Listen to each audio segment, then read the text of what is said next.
Sartana's here. Trade your pistol for a coffin. First off, this is the best title of the entire year. And this is probably the movie that or at least one of the top movies I had the most fun watching. If you want a Western that is just the perfect movie to watch with a group, this just has everything you could ever ask for in a movie, and it was wonderful. Don't Go in the Woods is a really, really enjoyable regional slasher movie that I knew about for a long time, but I'd heard that it was actually kind of boring, and I think if you go into it knowing that there are going to be some slow parts, but it really does keep up a good pace in terms of just the bonkersness of it. And I guess I was just on that perfect wavelength of this movie, and it ended up being one of my favorite watches of the year. Walking Tall was a movie that I watched early towards the beginning of the year, and because of that, and then also the movie The Outfit, I kind of went on a quest to try and watch a lot of Joe Don Baker's movies, and he ended up being my most watched actor on my Letterboxd stats, and I kind of wanted it to be like that, which I am very happy with that I was able to accomplish that. But it's kind of just a crazy movie because there's deviations in the story that just keep going in every single direction, basically every single 10 minutes, and it is always enjoyable. Joe Don Baker is amazing in it, and for being one of Phil Carlson's, I believe it was his second to last movie, it is such a powerful movie to kind of tail end your career with, and it is an amazing watch. The Bellboy was a movie that I really wanted to try and watch for many, many years, and the only movies starring or that had Jerry Lewis in it that I had seen before were The Nutty Professor and then The King of Comedy.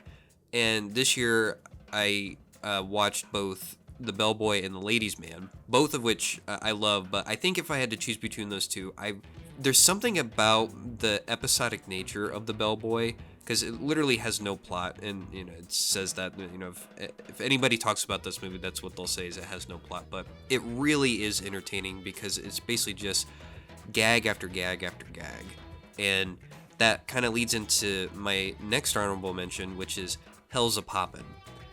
This movie is so ahead of its time. I was not expecting how inventive, crazy, and wonderful this movie is. If you love movies like The Naked Gun and Airplane and Top Secret, you need to see Hell's a Poppin'. And now let's get to the top 10. Number 10, Targets. With a film like Targets, it seems to me that it is the signaling of two different forces. The first being the director, Peter Bogdanovich, and number 2 being the real horror of modern day. No more were audiences being scared by the classic monsters. They were scared that any moment throughout the entire day, they could be killed just like that. No build-up, no warning, just dead. And in this case, the horror of modern day comes in the form of a sniper. But not only do we get to see the sniper, we get to know him, his family, his routine. We as the audience see the cracks for him. Whether that be him attempting to talk to his wife about the thoughts and the ideas that run through his head, and not even being looked at, or his father and him shooting their rifles at a gun range, and him taking aim at his father when he's downrange. Basically, throughout the duration of the whole movie is we are cutting back and forth between Bobby and Boris Karloff's character, Byron Orlock. His character represents the old horror. The horror from movies, and his type of lifelong work being phased out by something more monstrous and evil than he could ever imagine. These two forces then come head to head towards the latter half of the movie when it all takes place in this drive-in where Bobby has set up a sniping position to start to pick off people during the duration of the movie in the drive-in. And it just so happens that Boris Karloff's character is there as well. And in the final moments of the movie, we have Byron Orlock in shock at the realization that all this death and fear that this mysterious figure has caused over the course of the drive-in event has been a normal-looking person the entire time. This movie just blew me away when I first saw it. And this year, I tried to do a deep dive into Bogdanovich's movies, and there's still a lot more that I have to see, but man, is this a movie to start with. This is an amazing movie, and if you've never seen it, you really need to check this out.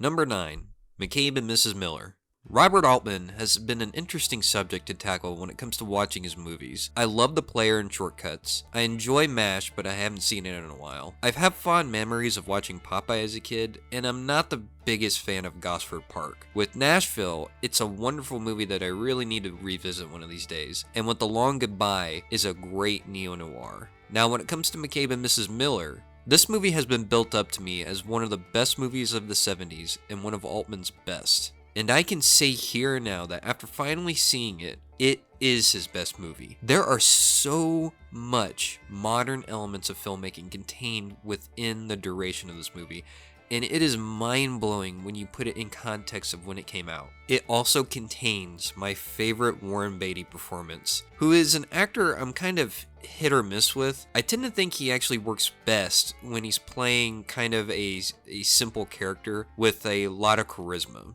And that is his entire character with this movie. And that element gets even more cemented when it comes to the film's best performance and one of the best villains ever shows up on screen. Butler, played by Hugh Millay. His scene with Beatty in the saloon is one of the tensest and darkly funny scenes I've ever seen, and it really makes the performance by Warren Beatty come into its own, I feel. This movie is one of the key players when it comes to the 70s New Hollywood era, and this movie cements even further why that era is one of my favorite eras of all movies.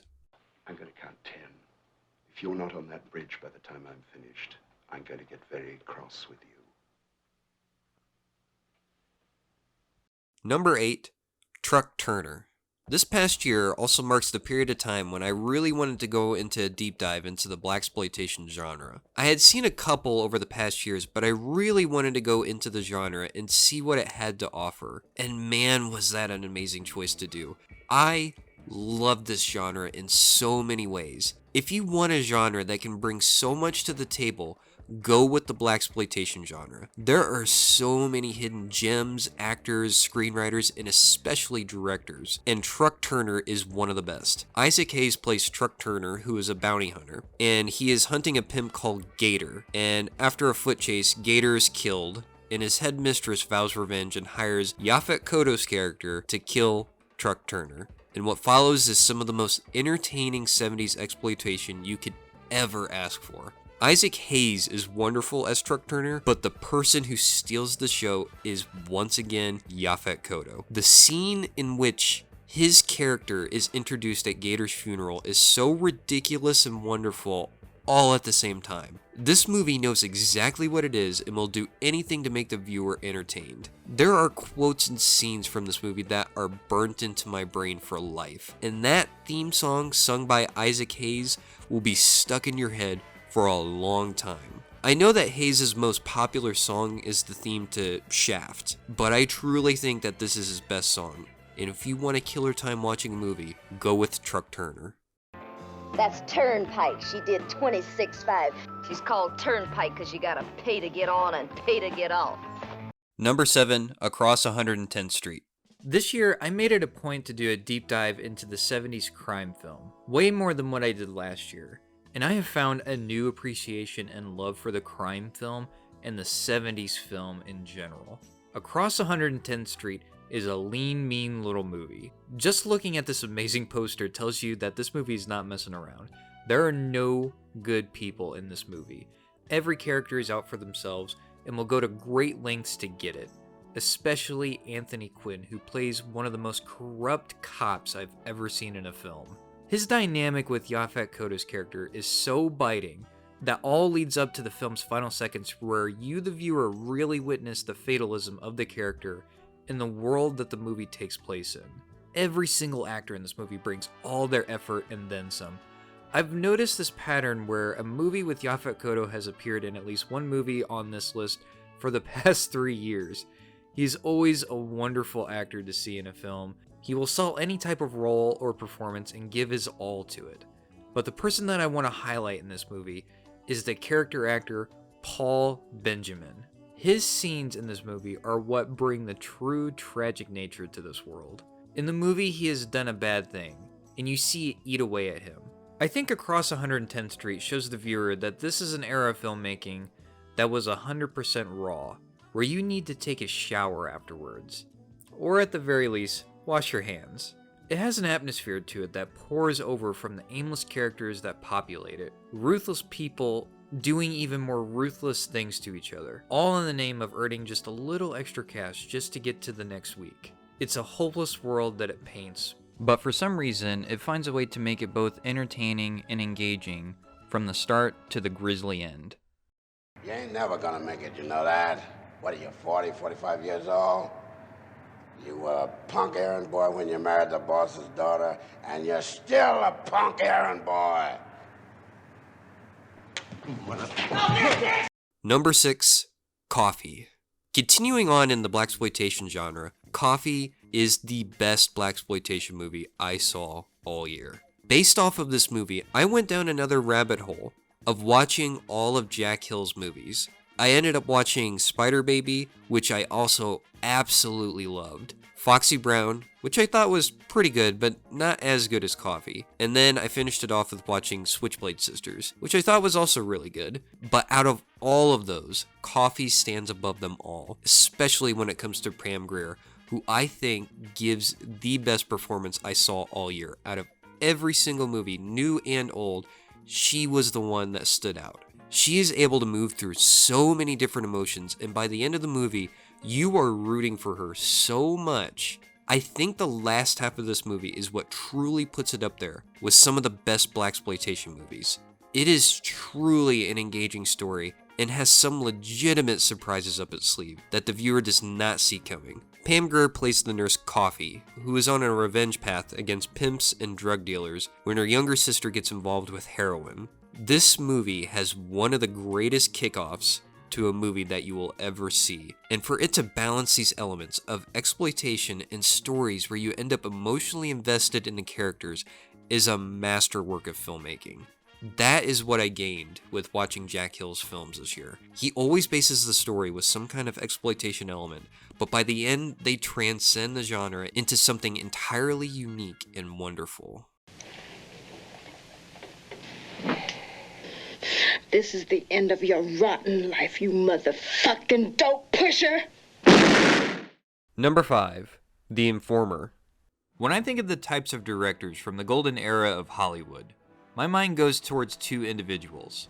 The first being John Huston, and the second being John Ford. I still have a lot of catching up to do in terms of all of Ford's movies. Up to this point, I've seen The Searchers, Stagecoach, The Man Who Shot Liberty Valance, The Grapes of Wrath, The Quiet Man, and now The Informer. And I can say out of all these that I've seen, this one is by far my favorite. This falls right in line with one of my favorite subgenres of movies that I've been saying again and again, the All-in-One Night movie. Victor McLaglen, I think that's how you pronounce his last name correctly, plays Jeppo, a member of the IRA, and desperate to escape the life that he currently lives, he rats out on one of his IRA friends to the police in exchange for a reward, which results in his friend's death when he tries to escape. And for the rest of the movie, we see this guilt eat away of him over the course of the night, and him trying to drown out those thoughts with continuous drinking. And as the night progresses, he gets drunker and drunker, and the other IRA members begin to become suspicious as to where he got all this money from. The movie reminds me a lot of a stage play. We bounce back and forth between locations, and instead of these impressive set pieces, the movie's strength comes from the power of the direction, the script, and especially the acting. To say that Victor McLaglen is amazing would be an understatement. He is this character. You do not see an actor. You see the shell of this man who's basically dying before our eyes and tries with all his strength to try and keep his thoughts away. The direction of this is brilliant. Ford is able to sustain the tension throughout the movie, and as the night gets longer and longer, the viewer becomes tired and worn out in the best possible way.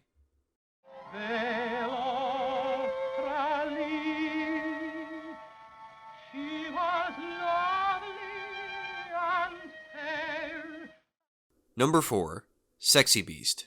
When it comes to this movie, the dominating force is Ben Kingsley. His performance is so magnetic, funny, and scary all at the same time. His character is built up throughout the opening scenes of the movie, not by explaining, but by using the character's reactions to just hearing his name, Don Logan. You have this amazing supporting performance in the movie, and then you add the wonderful Ray Winstone to the mix. And honestly, the whole movie could have taken place at Ray Winstone's character's house, with these two characters going back and forth. And this is where the central element of the movie lies, taking this familiar formula of a thief being drawn back into the life after retirement, but has some of the most brilliant uses of dark comedy that I have ever seen in a movie, which is even more surprising when it's coming from the director Jonathan Glazer, who I first took notice with Under the Skin. With only 3 movies to his name, it's amazing that this debut film establishes him as having a complete mastery of his craft, as well as being so different to where his films would eventually lead him.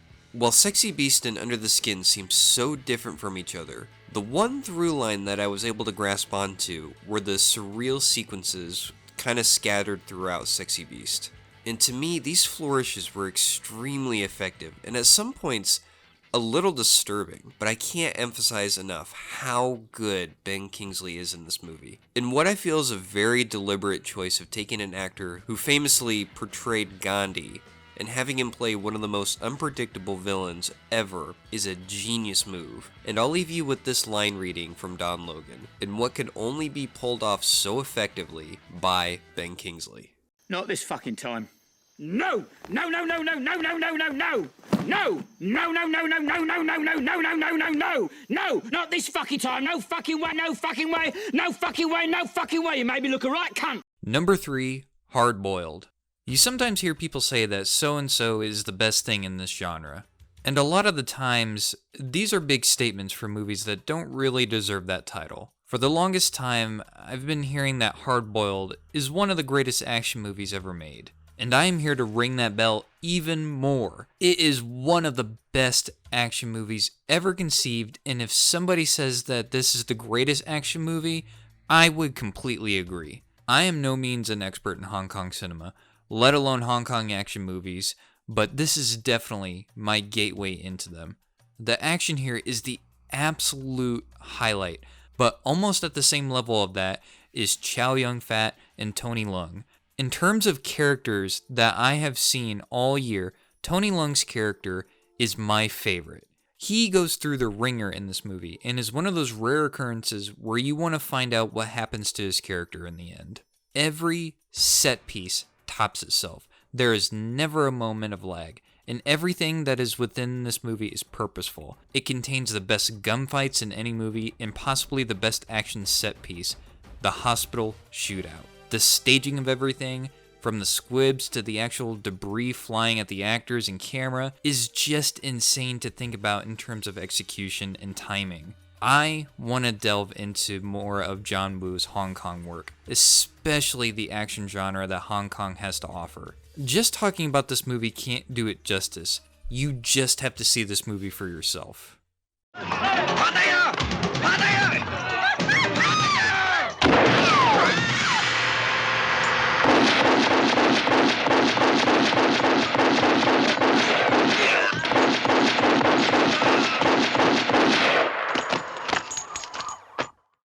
Number 2, Vanishing Point. Coming at the very beginning of that whole wave of 70s car chase movies, and you would be right, it is a car chase movie. Possibly the greatest car chase movie next to Mad Max Fury Road. But this movie goes deeper than that. What starts out as a car chase movie where the character of Kowalski is racing against the clock to deliver his white Dodge Challenger within 13 hours, eventually morphs into a meditation on dealing with one's troubled past. Through quick little snippets of flashbacks throughout the entire movie, you start to piece together Kowalski's backstory and what caused him to end up where he is now. And throughout the duration, you keep asking yourself, why is he doing this? Why is he making this bet to get the car delivered within 13 hours? There is a surface level explanation, but I truly believe that it goes deeper than that. He is literally racing away from the past in the start, and he is using any means necessary to do it, such as using speed and setting up the bet in order to distract his mind. But here's the beauty of this movie. That is what I got out of this movie. Others can get totally different readings on this movie, but still have an amazing and unique experience with it. This is one of those rare movies where there are many ways to read into it. It is using the exterior of a car chase film to tell a much deeper story. Why does he continue to run? Why does the DJ played by Cleavon Little almost have a premonition or a spiritual connection to Kowalski? The movie lies within this dreamlike state, where if you know that that is what the movie is truly going for, you will have one of the most rewarding film experiences ever, especially when it comes to the very end. The end is what prompts a lot of those questions. There are many why questions, but they don't need to be answered. It puts you in a meditative state from watching the painted lines on the road go by or listening to the amazing soundtrack. Everybody will have their own unique perspective when they see those credits start to roll.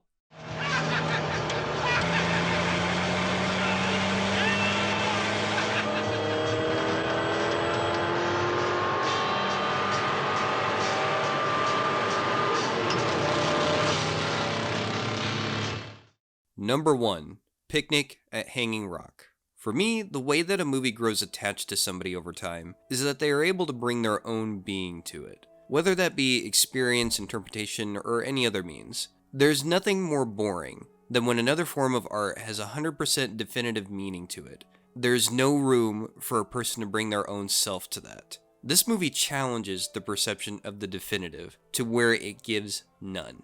No answers, only images, sounds, and landscapes, for the viewer to bring their own meaning to what they see and what they think happened to these girls. The plot revolves around a group of schoolgirls in the Australian outback during the 1800s who go on a picnic to the Hanging Rock and eventually disappear. And what follows is the investigation into what exactly happened to these girls.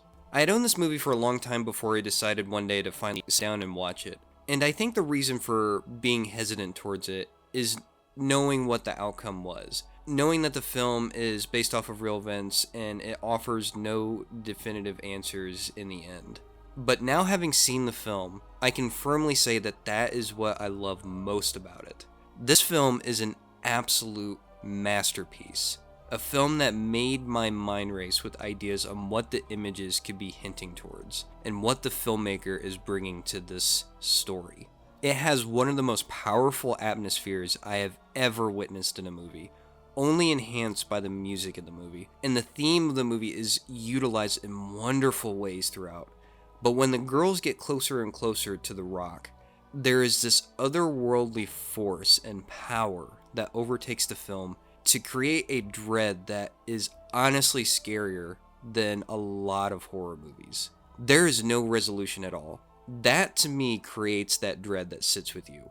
When I finally watched this movie, my mind started to drift towards one theory that the movie was potentially hinting at. But going forward with this movie, I feel that the theory can grow and evolve over time, which will make each viewing experience feel fresh and new.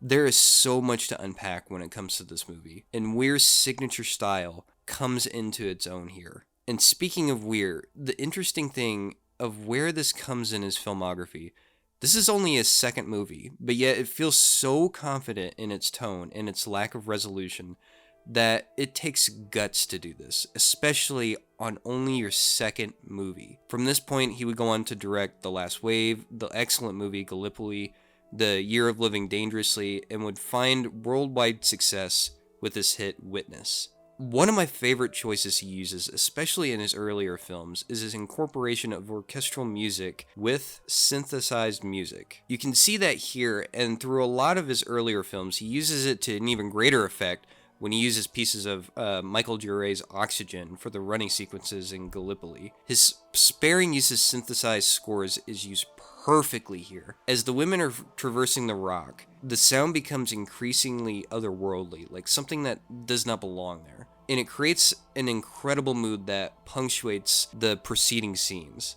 This is a movie that I will be recommending for years to come. I'm always on the lookout for those rare movies where when you finish them, you think to yourself, I just witnessed a true piece of filmmaking and a masterpiece. Weir was able to tap into so many different themes through this real life story, and through this interpretation, it will continue to make people wonder what happened at Hanging Rock. Miranda! Miranda, don't go up there! Come back!